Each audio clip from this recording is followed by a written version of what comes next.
Bonjour my friends, I'm Frankie and welcome to Club Foodie.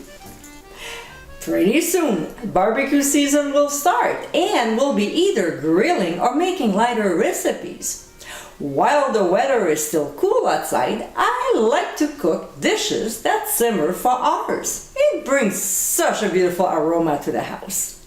Having said that, in this video, I'll share with you a very well-known one-pot dish.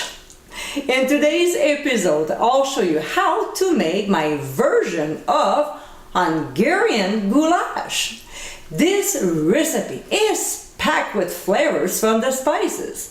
I like to serve this comfort food over a bed of egg noodles, but it's also pretty good on mashed potatoes.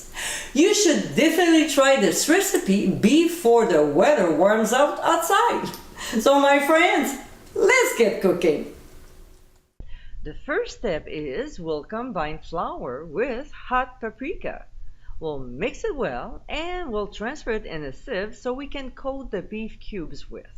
Don't have to use it, but I think it works better.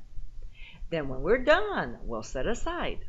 Next, we'll prep the caraway seeds. Now, if you have a spice grinder, we'll process it. Very simple step.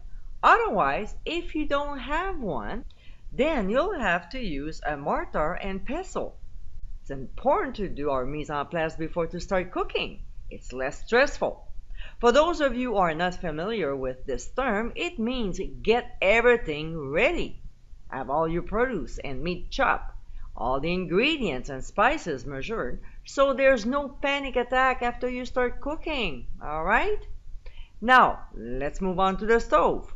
In a deep saucepan or Dutch oven over medium-high heat, we'll add oil, and when it's hot, we'll add the cubes, working in batches.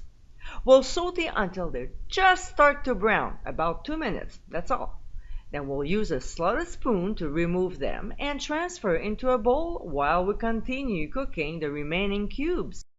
When we're done cooking the meat, we'll reduce heat to medium and add white onions, red peppers, and as you can see, these are chopped in big chunks and we want them to be that way. And finally, green peppers. We'll sprinkle some sea salt and cook for 5 minutes or until they soften, stirring occasionally. So we'll do like we did earlier and transfer the veggies in the bowl with the meat. We'll let the saucepan to cool off a little bit before returning on a burner on medium-low heat. Now, we'll have to do that fast. We'll add sweet paprika, smoked paprika, ground caraway seeds, marjoram, thyme, cayenne pepper, and freshly ground black pepper. We'll wake the spices up by toasting them, stirring constantly and making sure they don't burn. That should only take 2 minutes. Then we'll pour in the red wine and we'll stir well until it forms a paste just like this. To this, we'll pour in about a cup of beef broth and stir until the paste is gone and the liquid is nice and smooth. We'll increase the heat to medium and then add tomato paste. We'll combine well with the mixture until the tomato paste dissolves. We'll stir in pressed garlic, and when it starts simmering again, we'll retransfer the vegetables and the meat back to the saucepan, including the juices from the bowl. Then we'll pour in the rest of the beef broth. We'll also add balsamic vinegar, granulated sugar, and a bay leaf. We'll stir very well to blend all the ingredients together and we'll increase the heat to high. Bring it to a boil. Then we'll reduce the heat and maintain a steady, gentle simmer.